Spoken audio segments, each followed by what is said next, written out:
Entretien avec Jean-Pierre Faye, le 19 avril 2018, à Paris, avec Jean-Nicolas de Surmont. Bonjour Monsieur Faye. Bonjour cher ami. Alors de tous ces penseurs dont vous m'avez parlé, c'est-à-dire Vladimir Yankelevitch, Gaston Bachelard, Raymond Aron, et peut-être de d'autres dont nous n'avons pas parlé, quel est celui qui a marqué votre pensée de manière la plus permanente? Beaucoup de respect et d'attention, et le sentiment de tirer un grand profit de son contact, c'était Bachelard, qui, avec son extraordinaire culture scientifique et son humour très singulier, était vraiment un maître d'information ontologique, en quelque sorte. Mais beaucoup moins politique que Raymond Aron. Bien entendu, c'était très peu politique, et la question politique, qui pourtant, moi, me taraudait, n'était même pas évoquée avec Bachelard. En revanche, avec Raymond Aron, il y avait une sorte de duel politique qui était en permanence sur le terrain. Qu'est-ce que vous entendez par duel politique? Vos idées étaient divergentes? Nos idées étaient divergentes dans la mesure suivante, c'est que le refus absolu du stalinisme chez lui était égal chez moi, mais que je considérais que la réalité maudite du stalinisme n'était pas une conséquence nécessaire de l'option économique du socialisme. Loin de là, que c'était au contraire l'effet d'une multiplicité de facteurs entrecroisés qui avait abouti à cette catastrophe d'un régime presque égal en nuisance à son contraire, c'est-à-dire le nazisme, l'ultrafascisme qu'était le nazisme. Et donc... Mais récemment, j'étais sur le stand du Salon du Livre de Paris, qui cette année était consacré à Paris, et j'ai rencontré une intellectuelle russe qui m'a vanté les mérites de Staline, me disant qu'il n'a pas fait que nuire au peuple russe, mais il a aussi apporté beaucoup. Un peu comme parfois on parle de manière un peu polémique de l'apport de Castro, en disant qu'il a nui, mais qu'il a apporté beaucoup. Alors, au final, qu'est-ce qu'on peut en penser de tout ça? Je pense que Staline, c'est très différent de Castro, dans la mesure suivante, c'est que Staline est l'héritier de Lénine, que Lénine est une figure aussi critiquable, mais tout autrement que Staline. C'est pas une malédiction que l'arrivée de Lénine dans le champ de l'histoire, parce que d'une certaine façon, il vient rompre l'horreur précédente, qui est le tsarisme, qui est quand même une chose terrible. Et bien sûr, c'est pas Lénine qui a qui a abattu le tsarisme, mais il est survenu d'une façon qui annonçait un effort de liberté, et puis même une chose concrète très positive, qui était l'électrification de la Russie, qui a impliqué de la part de Lénine un jugement tout de même assez sûr, parce que c'était une urgence concrète et absolument incritiquable, et qui venait associer à l'effort pour que ce monstre de l'électrification n'apporte pas un hypercapitalisme russe plus féroce encore que le capitalisme. Régis Debray lui vouait une certaine admiration. À Lénine? Ouais, ou à Trotsky. Sans doute, oui. Sans doute. Avec Régis, d'ailleurs, on a un peu discuté de ces choses-là, mais on n'a jamais fait la discussion suprême qui nous guettait. Et alors... Est-ce que vous auriez pu susciter par Régis, lui, ayant pour Castro une admiration et un respect qui s'est maintenu, qui était constant malgré les outrances évidentes du castrisme, mais quand même c'était une opération assez différente de celle du léninisme, parce qu'elle se situait dans un pays entièrement rural, alors que la Russie avait déjà des activités industrielles immenses. Et tout ça, c'était un tissu de contradictions pleine de sens, pleine de signification à démêler et à déchiffrer sans cesse. Alors, Régis Debray est né en 40, si j'ai bonne mémoire, en tout cas dans les années 40. Oui. Pour vous, c'est un peu un jeune, vous qui êtes né en 1925. Est-ce que vous avez suscité des vocations? Donc j'en viens ici à considérer donc votre fils, Emmanuel, qui est également philosophe et qui a fait de la philosophie allemande, notamment d'Heidegger, une spécialité. Et quand on prend son exemple, est-ce qu'on peut dire que vous avez suscité chez lui, comme chez d'autres, des vocations, sinon généré une école de pensée comme Bourdieu, Derrida ou Lévi-Strauss ont également suscité des disciples? Alors, est-ce que vous avez une descendance philosophique, des admirateurs et une école de pensée? Qu'est-ce que vous en pensez? Qu'est-ce que vous vous positionnez comment par rapport à votre descendance? Oui, il y a un postulat qui s'interpose entre vous et moi pour trouver la réponse adéquate. C'est que je ne vais pas dire que j'ai des admirateurs qui m'admirent en permanence, et c'est pas à moi de les recenser. Donc ce recensement, nous le laisserons à d'autres. Mais j'ai eu des compagnons de route de tous les âges, dont certains étaient plus jeunes que moi, beaucoup étaient plus jeunes que moi, et je suis beaucoup réjoui de leur présence à mes côtés ou dans le contexte, dans le champ qui était le nôtre. Mais Raymond Aron, c'est un cas différent parce que nous avons vraiment accompli un duel. Ça a été voulu par lui, mais ça a été réalisé. Chose assez amusante.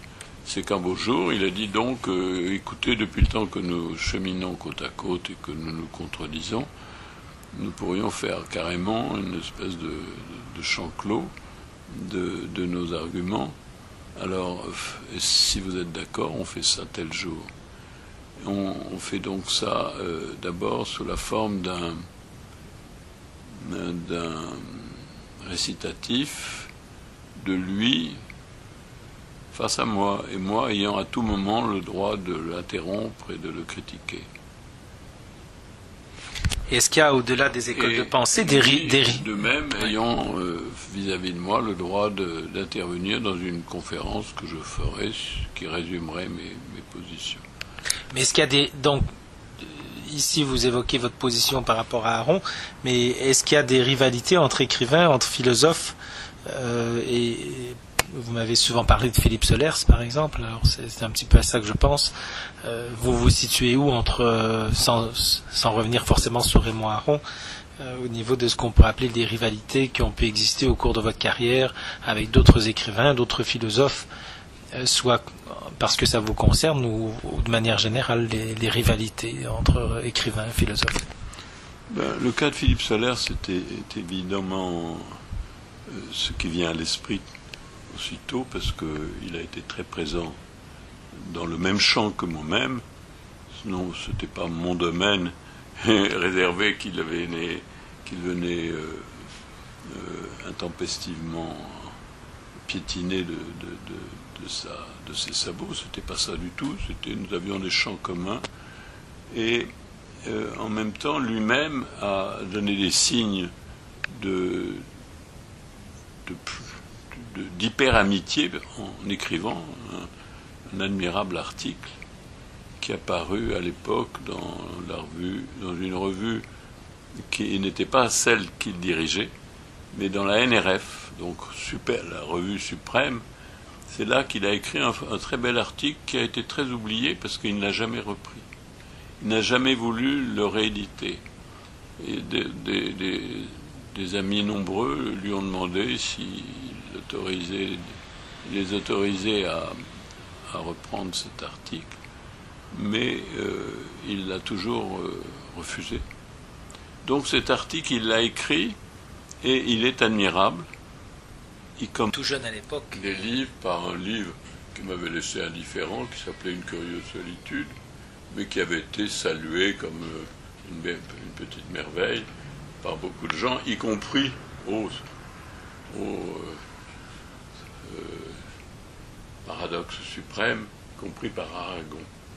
Alors que Mauriac saluait ce livre, ça paraissait très bien, étant donné qu'ils étaient tous les deux de la même patrie, c'est-à-dire Bordeaux, et que Bordeaux est un temple idéologique en quelque sorte, au meilleur sens du mot, et que ce fait d'être un romancier bordelais avait été son accès initial et excellent pour entrer dans le champ littéraire, avec ensuite le paradoxe de l'arrivée surnuméraire d'Aragon. Aragon venant après Mauriac, c'était vraiment le paradoxe des paradoxes, et ça le rendait suprême. Bon, alors, Philippe Solers était donc un héros du champ littéraire de l'époque, et tout à coup, il écrit sur moi un article très fort qui s'appelait qui portait sur battement et qui commençait par ces mots. Ça, c'était facile à trouver. Battement bas. Bon, c'est un livre qui, etc., etc. Alors, du coup, ma relation à Philippe Solers s'est modifiée tout à fait, alors qu'aux éditions du Seuil, il habitait les sphères les plus éloignées du petit champ qui était le nôtre, avec Change, qui n'était pas d'ailleurs encore en route. Et d'ailleurs, Change ne sera pas au Seuil, mais vers Lafont, chez Ségers-Lafont. Et voilà donc que tout à coup, ce Solers, admiré par Mauriac et salué par Aragon, paradoxalement, devient tout à coup celui qui me couvre de louanges très fines, excellentes, parce que son article était remarquable, surtout pas un article d'un romancier de l'école de Bordeaux, si on peut dire. Pas du tout, c'était un penseur du récit moderne, contemporain, et il montrait là les dons brillants qui étaient les siens, et aussi sa possibilité de générosité littéraire. Mais il se distinguait d'Aragon quand même. Vous disiez quel était son lien avec vous évoquez Bordeaux à plusieurs titres. Est-ce qu'il avait lu un lien particulier avec les gens avec Aragon, de Bordeaux, etc. Non. Ah ben non, Aragon n'avait rien à voir avec Bordeaux. Paternité littéraire. C'était un coup de sympathie gratuit et qui prouvait sa générosité littéraire, sa générosité de perception narrative. Voilà. Donc, Solers, lui, n'avait rien à voir avec Bordeaux. Philippe Solers. Mais si, au contraire. Oui, Philippe Solers, il était né à Bordeaux. Et donc la sympathie des auteurs venant de Bordeaux a rajouté... Mauriac, découvrant ce jeune romancier bordelais, c'était dans la nature des choses. Mais lui, au contraire, la sympathie qu'a manifesté tout à coup Aragon en écrivant un article très brillant sur Philippe Solers a surpris tout le monde. Et ça a fait de lui une vedette. Mais en sachant que, comme vous dites, il se distinguait de l'école de Bordeaux comme telle, Solers. Oui, c'était pas une dépendance d'école. Voilà, c'est ça. C'est pas ça, c'est qu'il parlait de l'univers qui était le sien, de sa façon dont ses proches lui étaient perçus par lui, avec une certaine ironie, et une ironie qui touchait à l'humour, et c'était des livres brillants. Et comment a évolué cette relation avec Philippe Solers? Donc c'est surtout ça que... Alors, la relation avec Philippe Solers, tout à coup, à ma grande surprise, est venue du fait que lui s'est penché vers moi, qui vivait dans mon ghetto de ce qu'on appelait l'avant-garde, et tout à coup a écrit un article splendide qui commençait par ces mots, battement bas. Bon, je ne vais pas vous réciter le roman, je ne l'ai pas appris par cœur. Je ne vais pas vous réciter l'article en entier, je ne l'ai pas appris par cœur malgré ma joie en le lisant. Mais enfin, c'était un bel article. À partir de là, on s'est sentis très proches, on se saluait tout autrement dans les couloirs du Seuil. Et finalement, un beau jour, il me demande si je pouvais lui donner un texte pour sa revue, ce que je fis. Et ensuite, la surprise la plus grande, ce fut d'apprendre par la presse que j'appartenais au comité de rédaction de sa revue. Ça, c'était un coup un peu rude quand même, dans le genre de la brusquerie amicale. C'est que tout à coup, me voilà devenu un tel quel lien, alors que je m'étais senti assez éloigné de cette mouvance nouvelle qui était faite de bons jeunes écrivains ou de jeunes bons écrivains, mais très loin de ce qui me semblait être les chemins. Il vous a prêté des intentions que vous n'aviez pas. Il vous a prêté des intentions que vous n'aviez pas, en fait. Bon, c'est pas ça. Son article était très fin et très adéquat. Et il me transportait pas dans son univers, dans un univers qui serait le sien. Non, c'était un bel article. Non, mais on parle de comité de rédaction tel quel.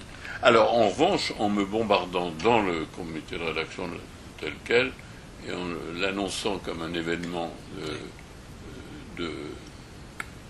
qui se met dans les journaux, ça, j'avais trouvé ça un peu cavalier et digne de méfiance. Et ça a commencé à créer cette discordance qu'il y a eu avec lui? Non, parce que j'ai pris ça bien, je n'ai pas voulu prendre ça par... Alors qu'est-ce que vous voulez nous dire pour la postérité? J'ai attendu un peu, oui. Et puis je me suis dit, est-ce qu'on considère que c'est chose faite? Quand on s'est retrouvé dans les couloirs du Seuil, ce qui était inévitable, j'ai pas réagi sur le moment pour ne pas avoir là, je n'ai pas envoyé une lettre de surprise émue ou de surprise fâchée. Je me suis dit, je laisse passer comme si c'était un événement sans importance. Et à l'occasion, on se retrouve dans les couloirs et je lui dis, oui, il y a eu des événements nouveaux ces derniers temps, etc., sur un ton un peu ironique. Et on en a ri ensemble et puis on s'en est resté là. Et après, je suis allé au comité de rédaction de la revue, forcément, puisque j'en faisais partie. Je n'allais pas me fâcher et dire je veux pas, je veux effacer ça, c'est pour moi une insulte. Non, je n'avais pas du tout envie d'être dans le comité de rédaction tel quel, mais me voilà dedans et je vais explorer ce terrain. Je me suis dit, ça a été ma réaction finale. Alors me voilà donc dans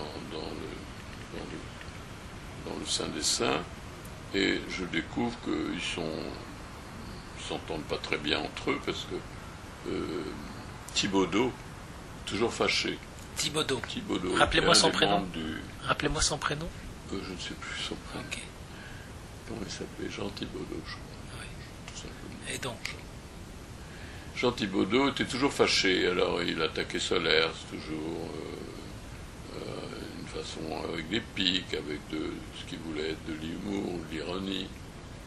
Mais c'était un peu agaçant parce qu'il voulait montrer par là qu'il était un tel quelien rebelle. Alors être un tel quelien rebelle, c'est un statut suprême. Voilà, c'était ce qui était son calcul. Et donc moi j'attachais peu d'importance à ces mouvements de révolte incriticables et qui venaient associer à l'effort pour que ce monstre de l'électrification n'apporte pas un hyper-capitalisme russe plus féroce encore que le capitalisme Régis Debray lui vouait une certaine admiration. À Lénine? Ouais, ou à Trotsky. Sans doute, oui. Sans doute. Avec Régis, d'ailleurs, on a un peu discuté de ces choses-là, mais on n'a jamais fait la discussion suprême qui nous guettait. Et alors... Est-ce que vous auriez pu susciter par Régis, lui, ayant pour Castro une admiration et un respect qui s'est maintenu, qui était constant malgré les outrances évidentes du castrisme, mais quand même c'était une opération assez différente de celle du léninisme, parce qu'elle se situait dans un pays entièrement rural, alors que la Russie avait déjà des activités industrielles immenses. Et tout ça, c'était un tissu de contradictions pleine de sens, pleine de signification à démêler et à déchiffrer sans cesse. Alors, Régis Debray est né en 40, si j'ai bonne mémoire, en tout cas dans les années 40. Oui. Pour vous, c'est un peu jeune, vous qui êtes né en 1925. Est-ce que vous avez suscité des vocations? Donc j'en viens ici à considérer donc votre fils Emmanuel, qui est également philosophe et qui a fait de la philosophie allemande, notamment d'Heidegger, une spécialité. Et quand on prend son exemple, est-ce qu'on peut dire que vous avez suscité chez lui, comme chez d'autres, des vocations, sinon généré une école de pensée comme comme Bourdieu, Derrida ou Lévi-Strauss ont également suscité des disciples? Alors, est-ce que vous avez une descendance philosophique, des admirateurs et une école de pensée? Qu'est-ce que vous en pensez? Qu'est-ce que vous vous positionnez comment par rapport à votre descendance? Oui, il y a un postulat qui s'interpose entre vous et moi pour trouver la réponse adéquate. C'est que je ne vais pas dire que j'ai des admirateurs qui m'admirent en permanence, et c'est pas à moi de les recenser. Donc ce recensement, nous le laisserons à d'autres. Mais j'ai eu des compagnons de route de tous les âges, dont certains étaient plus jeunes que moi, beaucoup étaient plus jeunes que moi, et j'ai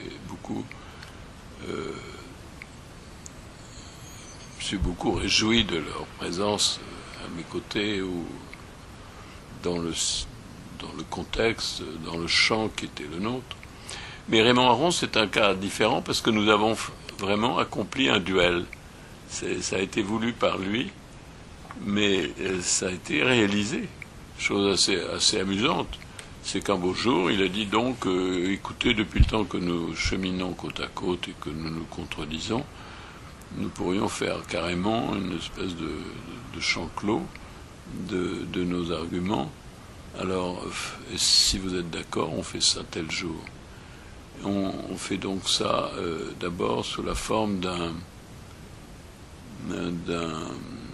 récitatif de lui face à moi, et moi ayant à tout moment le droit de l'interrompre et de le critiquer. Est-ce qu'il y a, au-delà des écoles de pensée, de même ayant vis-à-vis de moi le droit d'intervenir dans une conférence que je ferai, qui résumerait mes positions. Mais est-ce qu'il y a donc, ici vous évoquez votre position par rapport à Aron, mais est-ce qu'il y a des rivalités entre écrivains, entre philosophes, et vous m'avez souvent parlé de Philippe Solers, par exemple, alors c'est un petit peu à ça que je pense. Vous vous situez où sans revenir forcément sur Raymond Aron, au niveau de ce qu'on peut appeler des rivalités qui ont pu exister au cours de votre carrière avec d'autres écrivains, d'autres philosophes, soit parce que ça vous concerne ou de manière générale les rivalités entre écrivains et philosophes? Le cas de Philippe Solers est évidemment ce qui vient à l'esprit aussitôt, parce qu'il a été très présent dans le même champ que moi-même. Sinon, ce n'était pas mon domaine réservé qu'il venait intempestivement piétiner de ses sabots. C'était pas ça du tout. Nous avions des champs communs. Et en même temps, lui-même a donné des signes d'hyper-amitié en écrivant un admirable article qui a paru à l'époque dans une revue qui n'était pas celle qu'il dirigeait, mais dans la NRF, donc la revue suprême. C'est là qu'il a écrit un très bel article qui a été très oublié parce qu'il ne l'a jamais repris. Il n'a jamais voulu le rééditer. Et des amis nombreux lui ont demandé s'il les autorisait à reprendre cet article, mais il l'a toujours refusé. Donc cet article, il l'a écrit et il est admirable. Il s'agissait de ce bavardage désagréable de Thibaudeau, qui était plutôt un brave type, et avec qui on avait des liens de théâtre, parce qu'on avait été montés ensemble par un metteur en scène assez singulier qui s'appelait Polieri. Il n'était pas très connu. Polieri. Polieri en un seul mot, P-O-L. Polieri. Polieri était un auteur d'avant-garde, mais peu connu et peu illustre, mais pas désagréable et pas antipasible. Mais enfin, c'est ça qui m'avait rapproché par le hasard des choses avec Thibaudeau, puisque Thibaudeau était dans le même panier, lui aussi de type de Polieri. Lui aussi écrivait des pièces de théâtre. On va revenir un petit peu à la scène philosophique. Mais tout ça nous éloigne de la philosophie. Oui, c'est ça. On va revenir à la philosophie, on va revenir notamment à votre passion pour l'Allemagne, que j'évoquais tout à l'heure en parlant de votre fils, qui est devenu spécialiste d'Heidegger. Alors pourquoi cette passion pour l'Allemagne? En pleine guerre froide, vous avez dénoncé les excès du bloc de l'Est et du communisme, et du nazisme aussi. Alors moi j'aimerais savoir qu'est-ce qui, à un moment donné, vous a poussé à vous intéresser à l'Allemagne?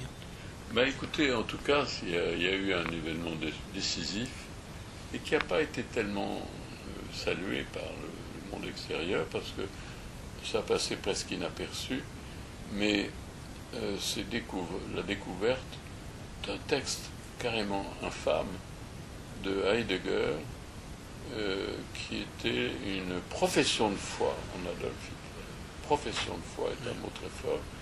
Dans la langue allemande, ça se dit en un seul mot, Bekenntnis. Et vous avez Bekenntnis, et vous avez... Comment dire, transitif, car on professe telle personne. On peut professer Heidegger. On peut professer Hitler aussi. Et Hitler avait carrément professé Heidegger et l'État national-socialiste. L'État, pas seulement la personne d'Hitler. On pouvait admirer peut-être l'orateur d'Hitler, trouver que son État était détestable. Mais là, c'était les deux, parce que c'était une Bekenntnis zu Adolf Hitler und dem Staat, dem nationalsozialistischen Staat. National-socialistisch, c'est un mot qui en allemand fait beaucoup de lettres. Mettez-le en un seul mot, national-socialiste, il n'y a pas des traits d'union. C'est l'État national-socialiste, pour qu'on comprenne bien que ce n'est pas simplement qu'il est amoureux de Hitler parce que Hitler a une jolie moustache, ou qu'au contraire il a une voix superbe, sublime. Mais non, c'est pas ça, c'est l'État et le personnage. Et c'est une profession de foi, c'est un acte quasi religieux, car... Et c'est en quelle année En 1933. Vous avez découvert ce texte-là plus tard? Non, je l'ai su tout de suite, parce que... Oui, mais vous aviez 8 ans en 1933. C'était donc une infamie que... La profession de foi d'Heidegger pour le nazisme, vous l'avez appris en quelle année? 1933, ça a paru... Oui, vous l'aviez su de votre vivant à l'époque? Non, mais je l'ai su que par un détour tout à fait comique. Parce que je n'écoutais pas les... À 8 ans, évidemment. Et puis que ça se passait dans les entrailles de l'État nazi. Racontez-nous. C'est parce que je vais à une espèce de débat organisé par des étudiants français et autour de la philosophie allemande et qui s'attache à montrer les rapports étranges entre Heidegger et dans son discours aux étudiants. Voilà que dans un discours aux étudiants qui avait paru dans une revue étudiante de l'époque en Allemagne. De quelle année à peu près? De l'année 33, tout de suite. Okay, c'est ça. Dès les premiers mois, mettons le mois de juin, par exemple, à peu près à la moitié de l'année, un éloge dithyrambique du Führer. Mais vous en avez eu connaissance quand, c'est ça? J'en ai eu une connaissance à l'occasion de ce débat. Qui est en quelle année? L'année 33. Mais non, mais vous aviez 8 ans en 33. Quoi? Vous n'avez pas souvenir de ce qui s'est passé à l'âge de 8 ans? Vous êtes né en 25. Non, je le découvre vous allez voir, je le découvre dans un truc d'après-guerre, une réunion d'après-guerre organisée par les étudiants de Fribourg, donc, contre le nazisme. Dans les années, fin des années 40. Et où ils mettent en cause les maîtres allemands. C'est ça, fin des années 40. Donc, ils mettent en cause Heidegger, c'est ça, grand philosophe allemand qui était toujours là, et ça paraît dans leur revue, et ils en font une affiche. C'est ça. Ils font une affiche avec les textes de Heidegger. Vous faites paraître la profession de foi d'Heidegger. Voilà. Et je découvre derrière ce texte de Heidegger aux étudiants quelque chose de beaucoup plus grave encore. Oui. C'est par l'arrivée d'un professeur. Oui. Un professeur qui vient saluer ses étudiants. Un gentil professeur allemand, très familier, qui se tourne vers moi avec sympathie comme un collègue, et qui dit aux étudiants, dites donc, vous êtes costaud d'avoir trouvé ce texte d'Heidegger aux étudiants qui fait l'éloge du Führer. Et moi je dis, écoutez, ce texte me stupéfie, j'ignorais tout de cette possibilité même. Et l'autre me dit, écoutez, si ça vous étonne tellement, venez chez moi, j'ai quelque chose à vous montrer qui est beaucoup mieux encore, beaucoup plus saisissant encore. Et il m'emmène, j'habite tout à côté, dit-il, si ça ne vous dérange pas, venez avec moi, comme ça on va chercher la chose sans attendre. On arrive chez lui, il monte sur une échelle, il habitait un grand studio. Chez qui? Quoi? Chez qui? Professeur allemand, dont malheureusement j'ai oublié le nom. C'est ça qui est bête. J'aurais dû le noter dans mes archives, mais je ne l'ai pas fait tout de suite. Et après, il a quitté le Fribourg. Là, arrivé chez lui dans son studio, car il vivait dans un studio, comme certains écrivains de l'époque à Paris, dont Thierry Mounier est un autre personnage intéressant à étudier du point de vue du fascisme. Mais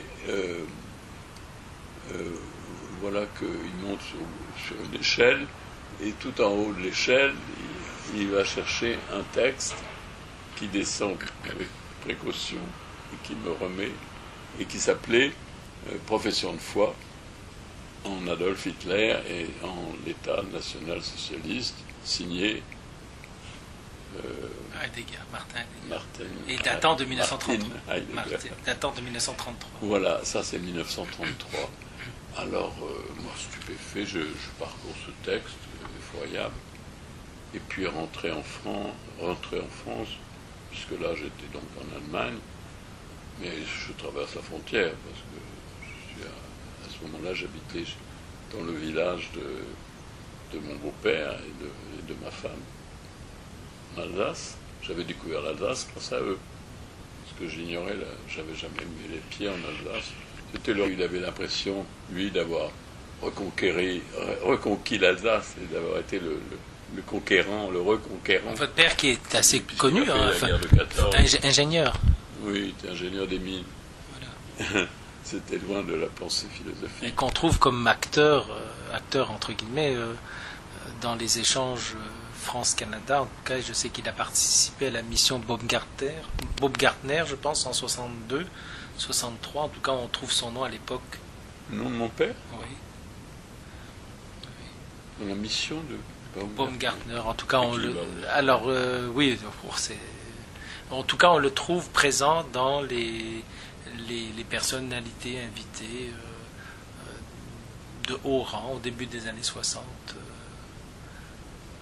participant à une mission ou une autre, je ne pourrais pas vous dire de mémoire.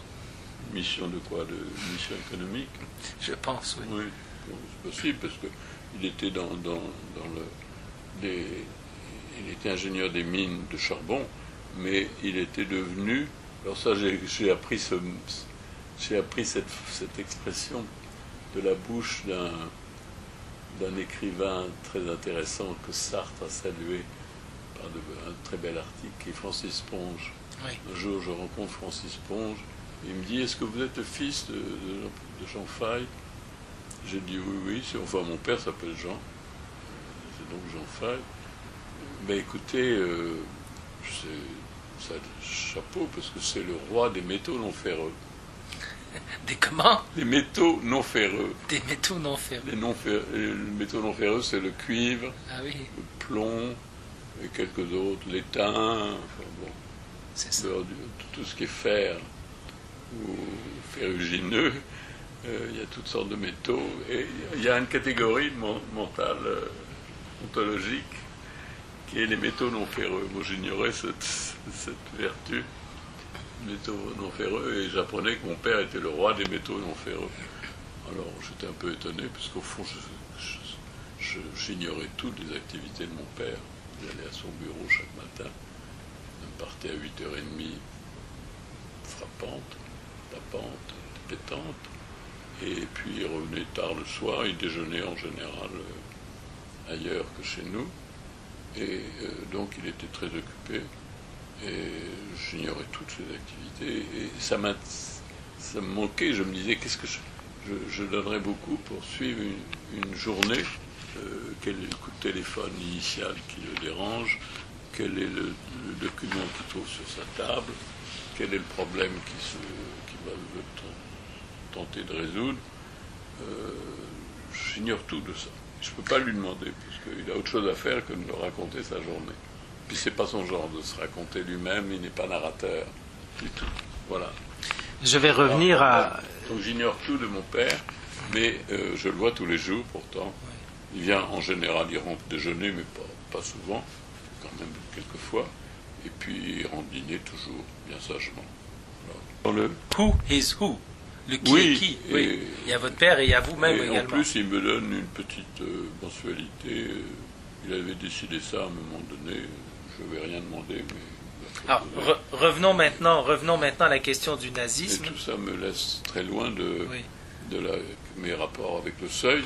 Oui. Alors, quand même, en face d'un professeur allemand qui me confie un document, je vous donne son titre, Profession de foi en Adolf Hitler et l'État national-socialiste.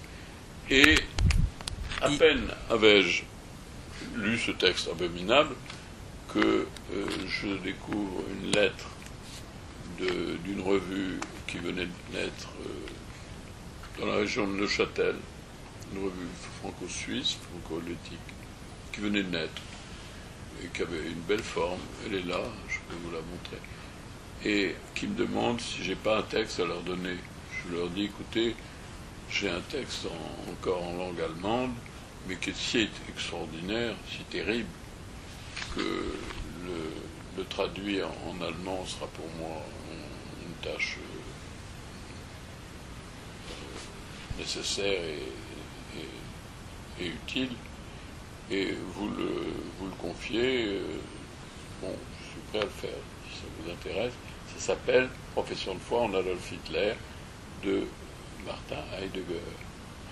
Ils sont stupéfaits, ils disent, mais c'est dingue, vous êtes sûr du titre? C'est marqué sur le texte. En allemand. En allemand, Bekenntnis von Adolf Hitler und dem Bekenntnis enfin, Heidegger, Bekenntnis zu Adolf Hitler und dem nationalsozialistischen Staat. Je peux vous le traduire. Et dans la critique... facilement vous le traduire en quelques jours. Dans la Je critique vous le donne. Et ça paraît dans cette revue allemande. qui s'appelle, Eh bien, elle est là. Oui. Vous me l'avez donné, je pense, oublié. déjà. Je verrai. Alors, maintenant, C'est pas une parlons revue, quand même, oui. restons dans ce sujet. Et dans la critique du langage et son économie, vous expliquez que le nazisme et le fascisme sont le renforcement de l'inégalité, de la hiérarchie, de l'oppression, tandis que la révolution russe se réclame de la longue marche des révolutions de libération et s'insère expressément dans leur suite. Oui. Alors, que penser alors des révolutions cubaines et d'Amérique latine? Là, j'attends évidemment votre point de vue éclairé. Oui. Vous qui vous êtes rendu Ouais. par ailleurs en 66 ou 67 à Cuba. Hein. Oui, c'est un problème grave parce que j'ai. Et on souligne maintenant, on célèbre maintenant la fin du règne de Raúl Castro. Donc, Castro, donc là, de il y a- Raoul. Mais moi, j'ai été tout à coup invité à aller à Cuba par un ami très cher qui s'appelait. Comment s'appelait-il là, tout à coup? Oh, c'est. Enfin, vous ne connaissez que lui. C'était un surréaliste qui avait été très proche d'André Breton, mais qui avait été exclu du groupe surréaliste.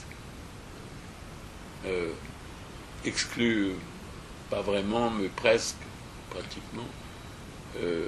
Et qui était resté ami d'André Breton, mais n'était jamais revenu. Je n'avais jamais voulu revenir dans le groupe surréaliste, qui ensuite avait essayé de le récupérer après quelques années de brouille intense. C'était tout à fait dans les mœurs surréalistes. Alors, qu'est-ce que vous Et dites, c'était Alain Jouffroy. Alain Jouffroy? Voilà. Jouffroy. Oui, mais qu'est-ce que vous Jouffroy, dites des aussi. révolutions? Qu'est-ce que vous nous dites de la révolution cubaine alors que vous avez Alors, parlé du nazisme? Alain Jouffroy était celui qui m'avait tout à coup téléphoné pour me dire est-ce que ça t'intéresserait d'aller à un grand congrès de l'État cubain,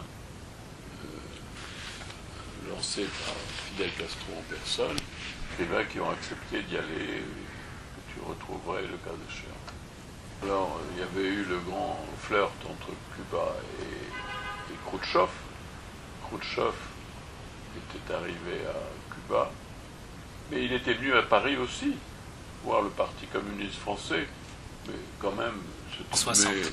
On ne voyait pas Staline arrivant à Paris, le bec enfariné.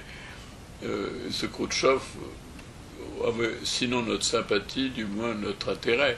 On se disait qu'est-ce que c'est que le personnage un peu burlesque, mais vraiment assez innovant, parce que il rompt toutes les traditions, y compris le mortel ennui du communisme russe actuel, post-stalinien, dont on ne sait rien, qui est un monde où ne vont là-bas que les vieux communistes français chevronnés. Depuis le voyage de Gide a été une exception, puisqu'on l'a invité alors qu'il n'était pas du tout membre du Parti communiste, et qui s'est fait un peu violenter et violé en acceptant ce voyage, qui lui a valu d'innombrables injures de la presse française. Il y est allé également. Oui, mais c'était plusieurs décennies antérieures. Ah, on n'a pas... Je- faudrait me prêter. J'habite chez André Gide, mais... Oui, vous habitez chez André Gide, mais enfin, parfois, il faut préciser... en 1871 et moi en 1925. Oui, il y a quelques années qui vous On séparent. n'était pas du tout du même âge. Oui, la même chose qu'entre vous et moi. Hein, c'est... Ah oui. peut-être un peu moins, mais enfin, on a quand même quelques années, Ouais. 43 ans de différence. D'accord. Mais sinon, André Gide était allé en quelle année, lui? Parce que... Je ne sais plus la date exacte, mais c'est les années... dans les années 20, je crois. C'était un autre régime à ce moment-là, c'était une autre époque. Donc la révolution russe est en 1917, puisque c'est une date sacrée. Vous me parliez de Cuba maintenant, revenez un peu à Cuba. Bon, alors Cuba, tout à coup, c'est Alain Jouffroy qui me vous balance. Et qui était Alain Jouffroy? Alain Jouffroy était un ex-surréaliste, Ah, c'est ça. c'est-à-dire quelqu'un qui avait été Proche d'André chassé, Breton, c'est ça. chassé du groupe surréaliste. Par quoi? Par un vote du groupe ou par une décision arbitraire du grand chef? C'est-à-dire André qui Breton. vous savez. Breton lui-même. Pas du tout. Il était resté très ami de Breton. Alors c'était une énigme, cette position de Geoffroy, qui était un ami de Breton, exclu du groupe surréaliste. Comment c'est possible? Et quelle est devenue votre position après sur Castro? Parce qu'on vous doit également un ouvrage sur le Portugal d'Othello, qui est juste ici à côté, là, je le vois. Et donc, autant j'ai aimé beaucoup le Portugal d'Othello et la personnalité d'Othello, autant la figure de Castro m'a séduit au niveau des panaches des héros de l'histoire, mais pas au niveau des personnes, parce que je ne l'ai pas approché une seconde. Et je l'ai vu faire des discours dithyrambiques pendant des heures. Quand il commençait à parler, ça durait au moins 2 ou 3 heures. Il était intarissable et infatigable. Ça ne l'a pas empêché d'aller jusqu'à 90 ans. Je ne l'ai jamais rencontré qu'une seconde. Il m'a donné peut-être une fois une poignée de main. En revanche, il est allé parler à ma femme. Ah oui. C'était la blonde du halo des femmes qui nous accompagnaient. Il y avait des femmes écrivains et puis des femmes d'écrivains qui étaient invitées. Il a été charmé par Marie-Odile. Et tout à coup, la blondeur chevelue l'a attiré parce qu'il s'est approché de Marie-Odile. J'étais très étonné, je voyais à l'autre bout. Parce qu'on était en train de planter du café. Parce qu'il nous a demandé si on était prêt à travailler pour la Révolution. On a accepté avec enthousiasme. Et nous voilà en train de planter du café. Plus ou moins bien, je ne sais pas si ce café a été bon. Symboliquement. Et on était la seule femme qui était là, pratiquement, car Marie-Odile avait été invitée en surnom comme épouse, alors que les épouses n'étaient pas invitées. Ça aurait été il avait quand même invité une trentaine de gens. Alors s'il y avait eu 30 épouses en plus, c'était trop. Donc il n'y a que Marie-Odile et peut-être une ou deux femmes, mais très très peu. C'était une faveur qu'a obtenu Geoffroy, parce que Geoffroy était allé à Cuba avant tout le monde. Il était donc très bien vu. Ses conseils étaient écoutés. Comme il aimait bien Marie-Odile, il avait même un petit œil sur elle, très gentiment, autant que je sache. Et donc, voilà Marie-Odile embarquée dans ce voyage à Cuba. Et là, elle était l'héroïne. En plus, elle était blonde. Alors, une blonde à Cuba, ça se remarque. Car tout le monde est brun, vraiment. Toutes les femmes sont brunes et 1 sur 2 est noire. Et donc, votre idylle avec Castro, qui n'est pas vraiment une idylle, mais se manifeste aussi par votre appui à la libération de Régis Debray par la suite. Non, ça c'est autre chose. J'ai eu avec Régis une relation amicale véritable, mais en même temps toujours un peu perplexe, parce que c'était quelqu'un dont on se disait du jour au lendemain on peut être brouillé, c'est sûr. Quelqu'un qui cultivait le secret, n'est-ce pas? Est-ce qu'on avait l'impression que Régis Debray cultivait le secret à l'époque? Il cultivait le secret et il cultivait le niet, la rupture. C'est fini, on ne parle plus. Donc je me disais, un jour ou l'autre, on sera peut-être brouillé, mais pour le moment, auprès de lui, on a une sympathie réciproque, et moi je ne suis pas contre. Très bien, je suis plutôt pour continuer comme ça. Oui. Mais alors, les castristes, c'est autre chose, parce que ça, c'était un monde de brouille et de complexité, de furie. Et puis il y avait toujours derrière les Telcaliens qui étaient en ébullition vis-à-vis de moi tout le temps, pour ou contre. Alors, comment vous vous situez? Parce qu'on a parlé de Debray, on a parlé de Raymond Aron, de Gaston Bachelard. Comment vous vous situez dans la diasporie de la philosophie entre celle des sciences et des religions? On sait que Régis Debray a aussi écrit sur les religions.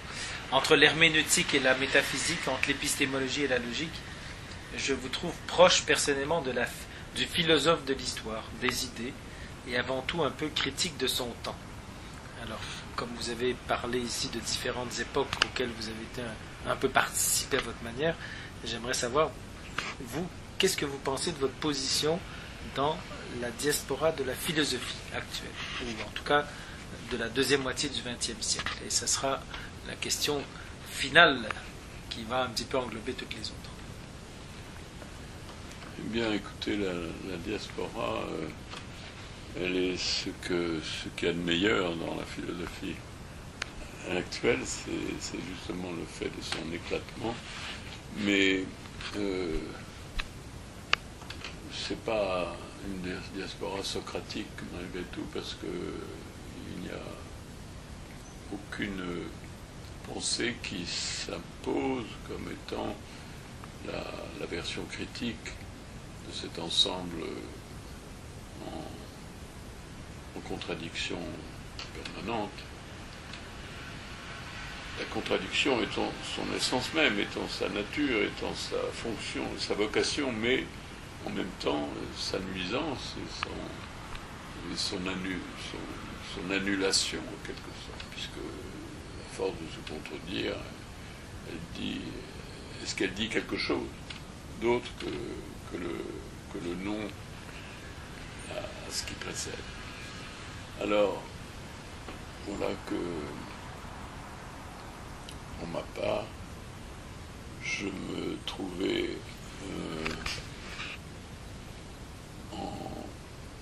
dans la condition d'être, plutôt que le continuateur de l'absurde, c'est-à-dire du débat insensé, du débat qui s'annule lui-même, je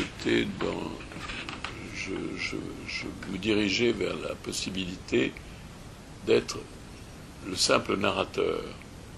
Et la narration elle-même étant une fonction cruciale et peu écoutée, peu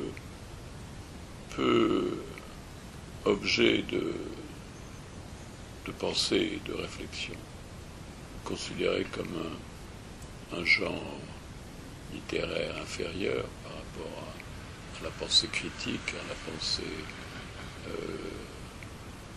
constructive d'arguments. Le narrateur ne critique même pas ce qu'il raconte. Et qu'est-ce qu'une philosophie qui se donne comme mission d'être narrative? Alors ça, c'était le problème que j'avais voulu, la question que j'avais voulu poser à la philosophie. Et ça m'avait amené à écrire des livres énormes, considérables en volume, mais par là même objet d'attention supplémentaire, peut-être, parce qu'ils occupaient beaucoup de place dans un rayon de bibliothèque. Mais d'un autre côté, c'était une contradiction par rapport à mon premier mode de publication, qui était des narrations brèves, qui sont là. Que là, il se trouve que un éditeur féminin a voulu rééditer la première série, et en me les amenant après leur parution, c'est elle-même qui les a disposés sur ce rayon de bibliothèque, et je n'y ai pas touché depuis. Alors ils sont là en instance. En même temps, il y a un petit livre en plus que j'ai écrit avec une femme étudiante qui est là, qui s'appelle Symétria, et ce qui n'a aucun rapport avec la photo qui est à côté. La photo d'à côté, c'est un auteur féminin qui s'appelle Dominique Doux, et qui a écrit un livre où elle parle un peu de moi. Alors je l'ai mis là pour lui faire plaisir, parce qu'elle aussi est venue le poser là. Mais le livre d'à côté, c'est ce livre écrit avec une femme qui s'appelle Sophie Philippe. Et c'est un livre d'aphorismes qu'elle a glané et illustré par des dessins. Voilà, c'est donc un livre où je suis là à l'état minimal J'avais écrit d'ailleurs autre chose que des aphorismes, j'avais écrit des strophes. J'avais écrit des strophes en prose qui étaient critiques vis-à-vis d'un concept que je... Attends. Non, l'Harmattan est l'éditeur, mais c'est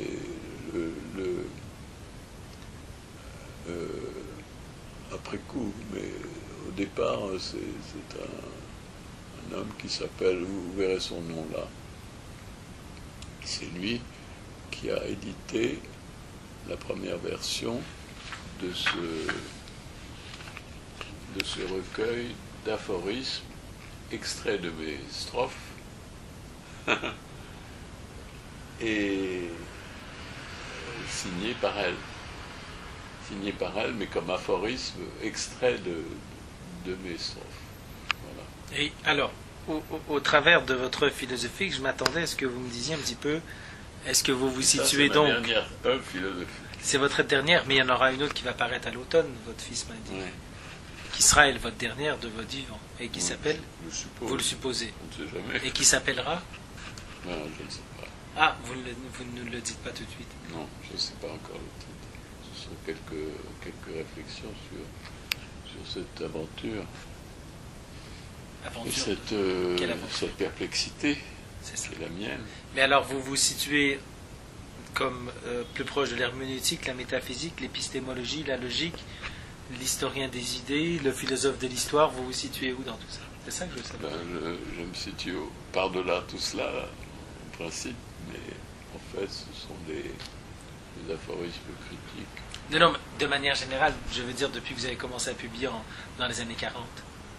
Ah, si j'en prends l'ensemble... Oui, c'est ça, l'ensemble. Eh ben, c'est une narratique. Vous êtes une... C'est une narratique. Vous êtes une... Voilà, vous faites œuvre de un narratique. genre nouveau, Oui. qui peut-être n'existait pas auparavant tout à fait, qui est une narration elle-même porteuse d'une vertu critique. C'est ça. Et donc, peut-être en mettant bout à bout le mot narration et le mot critique, ça a donné une narratique. Mais un philosophe de l'histoire, ça vous va aussi? Est-ce que vous bien sûr, considérez c'est une sorte de philosophe de l'histoire, voilà. c'est une variante de la philosophie de l'histoire, mais c'est une philosophie qui continue à raconter. C'est ça la différence entre une philosophie de l'histoire qui, elle, arrive en disant tout ce qui a été dit comme histoire après coup, mais au départ, c'est un homme qui s'appelle, vous verrez son nom là, c'est lui qui a édité la première version de ce recueil d'aphorismes, extraits de mes strophes, et signé par elle. Signé par elle, mais comme aphorisme, extrait de mes strophes. Voilà. Et alors, au travers de votre philosophie, je m'attendais à ce que vous me disiez un petit peu, est-ce que vous vous situez donc... C'est ma dernière œuvre philosophique. C'est votre dernière, mais il y en aura une autre qui va paraître à l'automne, votre fils m'a dit. Ouais. Qui sera, elle, votre dernière de votre vivant. Et qui s'appelle... Vous le supposez. On ne sait jamais. Et qui s'appellera... Non, je ne sais pas. Ah, vous ne le dites pas tout de suite. Non, je ne sais pas encore le titre. Ce sont quelques réflexions sur cette aventure.